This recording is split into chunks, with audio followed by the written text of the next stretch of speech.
السلام علیکم جی، محمد اظہر صدیق اپنے اسپیشل پروگرام کے ساتھ حاضر خدمت ہے۔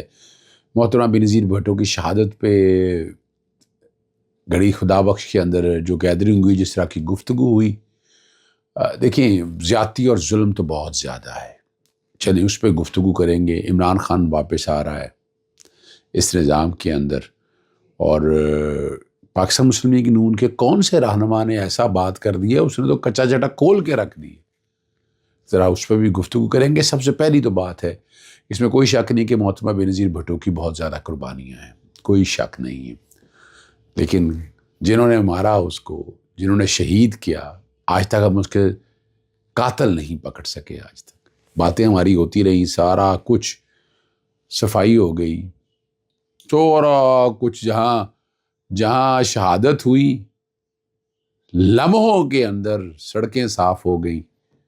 اسکاٹ لینڈ پولیس آئی، کیا کر لیا ہم نے اسکاٹ لینڈ یارڈ کے حوالے سے؟ ہم آج تک نہیں قاتلوں کو پکڑ سکے۔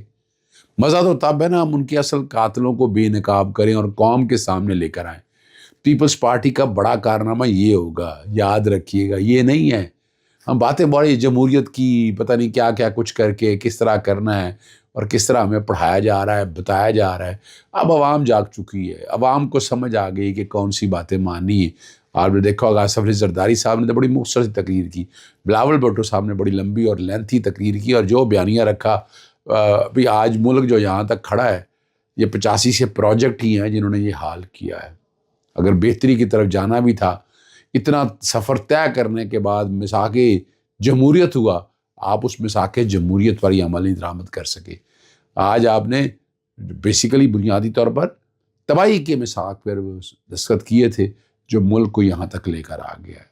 آپ نے سوچا ہی نہیں ہے، نہ بھی محترمہ بینظیر بھٹو کا یہ ویژن تھا، اور نہ ہی ذوالفقار علی بھٹو صاحب کا یہ ویژن تھا۔ یہ ویژن جو بھی ہے، یہ ویژن پاکستان کے لیے نقصان دہ ہے۔ اچھا، عمران خان واپس آ رہا ہے، اور اس کی وجہ ہے کہ جتنا زور سے بات ہو رہی ہے کہ نہیں آنا، حکومت بچی ہے، تاریخی طور پر ہمیشہ ایسا ہی آیا ہے کہ اس کا الٹ ہوتا ہے۔ کھڑا ہے ایک آدمی، پورا سسٹم عمران خان کے خلاف ہے، لیکن عمران خان زندگی جو بھر اپنے لیے ناممکن ٹارگٹ سیٹ کرتے آئے ہیں۔ 80 کی دہائی میں ویسٹ انڈیز کو یاد ہے آپ کو، ہوگا نا، ویسٹ انڈیز میں ہرانے، 40 سال کی عمر میں ورلڈ کپ جیتنے، 1 کروڑ جیب میں رکھ کر 70 کروڑ کا شوکت خانم ہسپتال بنانے کے لیے، اور 1 سیٹ کی پارٹی سے وزیر اعظم پاکستان بننے تک۔ یاد رکھیے گا، یہ جیت کا پرانا یارانہ ہے عمران خان کا۔ لیکن اگر پرائیویٹ لائف کو ہٹا کر دیکھا جائے تو عمران خان کا شمار دنیا کے کامیاب ترین انسانوں میں کیا جا سکتا ہے، لیکن وہ آج 72 سالہ زندگی میں سب سے مشکل اور شاید آخری اور مشکل اور ناممکن جنگ لڑ رہے ہیں۔ 72 میں ٹیم کو، ٹھیک ہے نا، کارنر ٹائیگر بنانے والا آج خود اڈیالہ جیل کے ایک سیل میں بند ہے۔ جھوٹے مقدمات، فراڈ اور فریب پر مبنی مقدمات، جتنے مقدمے زمین بوس ہو گئے۔ یعنی آپ اگر چاہتے ہیں تو بھائی آئین اور قانون کے مطابق اس کے خلاف ایکشن لینا۔ یہ تو نہیں ہے ہوا میں چیزیں بیٹھ کر بنائی ہوئی ہیں اور اس پر عمل درآمد ہو رہا ہے، اور اس کو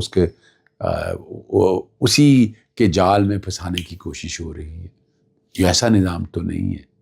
ہمیں نظام کے پازیٹیوٹی کی بات کرنی ہے، ہم کیسے اس ملک کو بہتر کر سکتے ہیں، اس کے لیے سر جوڑیں، مساق پاکستان کریں، پاکستان کو آگے کیسے لے کے جانا ہے یہ سوچیں، تو یہ پاکستان آگے جائے گا اور یہ ملک پھر آگے ترقی کرے گا۔ میاں جو پاکستان مسلم لیگ نون کے میاں جاوید لطیف ہے تو انوکھے آدمی، بہت ہی انوکھے آدمی ہیں، اور انہوں نے ایک بیان داغا ہے، اس بیان کی بڑی بازگشت ہے۔ انہوں نے کہا جی ہمیں خیرات میں زندگی نہیں چاہیے، ہمیں غیرت کی موت چاہیے، اور کبھی غیرت کھانے کی کوشش کی ہے؟ اور نواز شریف جن کو وہ اپنا قائد مانتے ہیں، ان کو تو سیاست خیرات میں ہی ملی ہے ہمیشہ۔ سن 24 میں بھی فارم 47 17 سیٹوں کو یاد ہوگا نا، خیرات میں دیا گیا، اور خواجہ آصف نے بھی جنرل باجوہ سے خیرات مانگی تھی۔ کہا جاتا ہے نا اسٹیبلشمنٹ کے زور کے اوپر عمران خان اگست 2018 میں آئے تھے، اپریل 2008 مہینے بعد ہی یہ اسٹیبلشمنٹ ساتھ چھوڑ گئی تھی عمران خان کا۔ یہ خواجہ آصف کہہ رہے ہیں اور پی ڈی ایم نے یہ اسٹیبلشمنٹ سے خیرات مانگی، نہیں اگر ذرا بر بھی غیرت ہوتی نا تو اب تک مر جاتے یا اپنا قبلہ درست کر لیتے۔ یہ ایسے جاہل لوگ ہیں کہ عظیم بننے کے چکر میں ذلیل ہو جاتے ہیں ہر سٹیپ۔ اچھا جب ایمانداری سے کام کریں گے نا، جب آپ ایمانداری سے کام کریں گے تو حالات آپ کی فیور میں ہوں گے، اگر نہیں کریں گے تو پھر یہی حال ہوگا، یہی حال ہوگا۔ اس حال سے بچنے کے لیے آپ کو نکلنا ہے۔ یاد رکھیے گا، اگر آپ نکلیں گے تو آپ آگے جائیں گے، اگر آپ نہیں کریں گے تو آپ تاریخ کے راہوں میں گم ہو جائیں گے۔ وقتی طور پر تو ایڈوانٹیج لے لیے، فائدے لے لیے، لیکن تاریخ آپ کو کبھی معاف نہیں کرے گی۔ نادرا کے نا 4 کروڑ افراد کا ڈیٹا جو ہے نا، یہ ایک انفارمیشن میرے پاس آئی ہے، میں منتظر رہوں گا کہ اگر اس بارے میں کوئی ڈیٹیل آ سکے، کوئی دے سکے مجھ تک۔ اور چلے جانے والے 1 لاکھ کے افراد کی وفات کے بعد ان کے نام جو ہے نا سم استعمال ہونے کا انکشاف ہوا ہے۔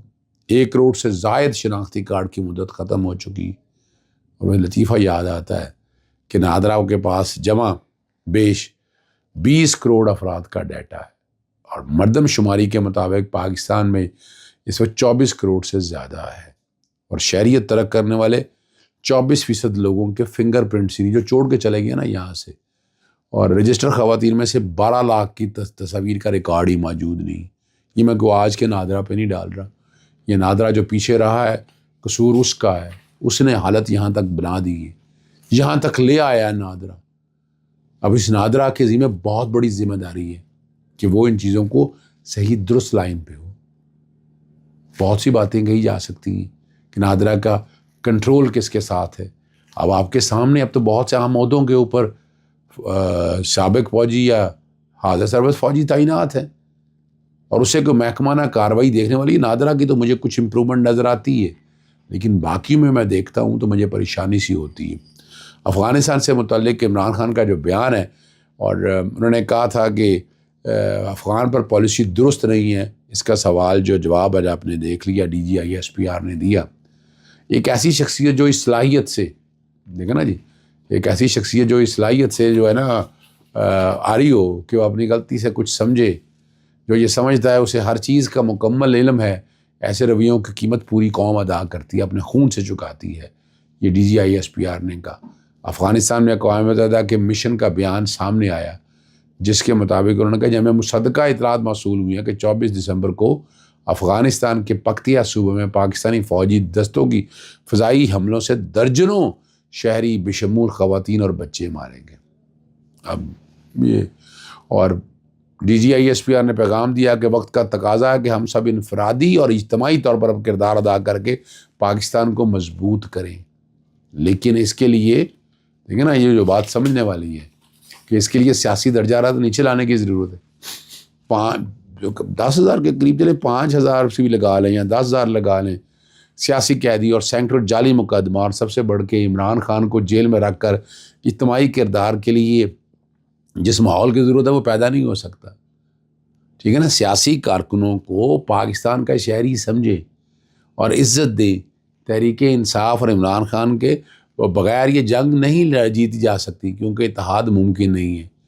اس کے لیے یہ بھی کہنا تھا کہ 24 نومبر 9 مئی کا انہوں نے کہا 9 مئی کا یہ تسلسل ہے، اسی لیے تو کہہ رہے ہیں جوڈیشل انکوائری یا جوڈیشل ٹرائبونل بٹھا لیں، جو چیزیں سامنے ہیں سال 9 مئی کا بھی آ جائے، 26 نومبر کا بھی آ جائے۔ الزام تو دیکھیں نا، گولی تو چلی ہے، لوگ شہید بھی ہوئے ہیں، اور میں نہیں سمجھتا، میں آج بھی سمجھتا ہوں کہ یہ بالکل پارٹی کے طور پر بننا مناسب نہیں ہے، کہ ایک پارٹی کے طور پر ایک فریق کا دوسرے فریق کے خلاف پارٹی بننا جو ہے نا یہ مناسب نہیں ہے۔ یہ جتنی باتیں کرنی ہے یہ حکومت کرے تو زیادہ مناسب ہے DGI/SPR کی بجائے۔ بہت سی چیزوں پہ ہے، یعنی بہت چیزیں کلیئرٹی چاہیے، لیکن بہت سی ایسی چیزیں ہیں جس کا جو دائرہ اختیار ہے نا وہ صرف سویلین گورنمنٹ کی حد تک ہے، اور آئین پاکستان جو کہتا ہے اس پہ عمل درآمد ہونا چاہیے۔ یہ ضروری ہے اس امر کے لیے۔ اجازت چاہتا ہوں۔ السلام علیکم، اللہ حافظ۔ پاکستان زندہ باد۔